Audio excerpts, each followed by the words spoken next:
What to consider when you're choosing handles for your cabinets? Well, we're gonna have a little fun talking about this, just some basic things that you ought to keep in mind, okay?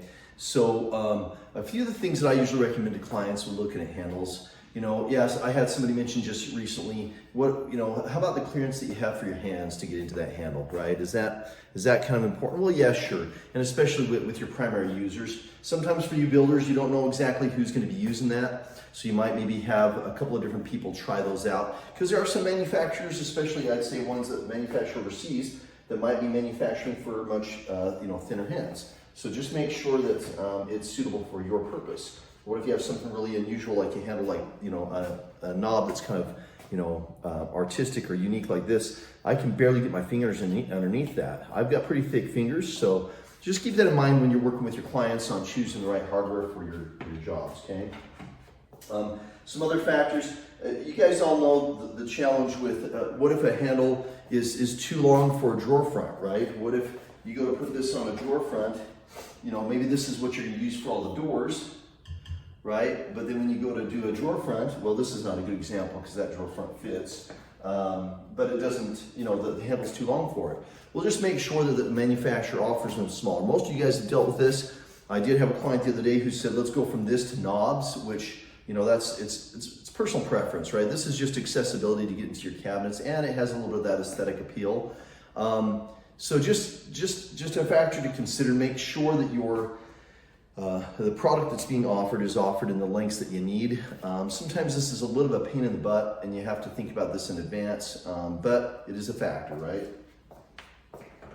All right, finally, the other thing I'd suggest would be to think about cleanability. Now, if you get, by the way, this hardware I'm showing you here is from Amrock. We're not getting paid to do this. They're one of our vendors.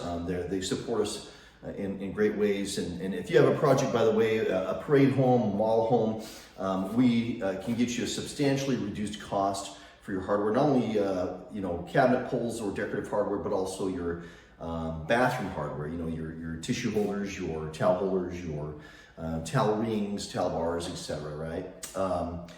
So cleanability, this maybe for builders, you're not thinking too much about this except for getting the the home presentable, and then having your client, fall in love with it. But if you look at these closely, you've got certainly catch factors on these that might be for, grime. What about these ones? I call them kind of a diamond plated fill. It's got that textured woven look. It might be a little bit harder to show on here, but hopefully you can get the idea of what I'm talking about here. The crisscross pattern, cut pattern. Beautiful, how cleanable is it? Well, they've done a really good job. These cut marks are not really resistant to catch a lot of stuff. They're pretty softened, so it's easy to maintain. But there are some I felt that have a lot of texture to them that might create a lot of places for things to catch. So keep those things in mind. We hope we can help you here at HingeWorks with anything else you got. If you got any questions, toss them in the comments, guys. Thanks so much.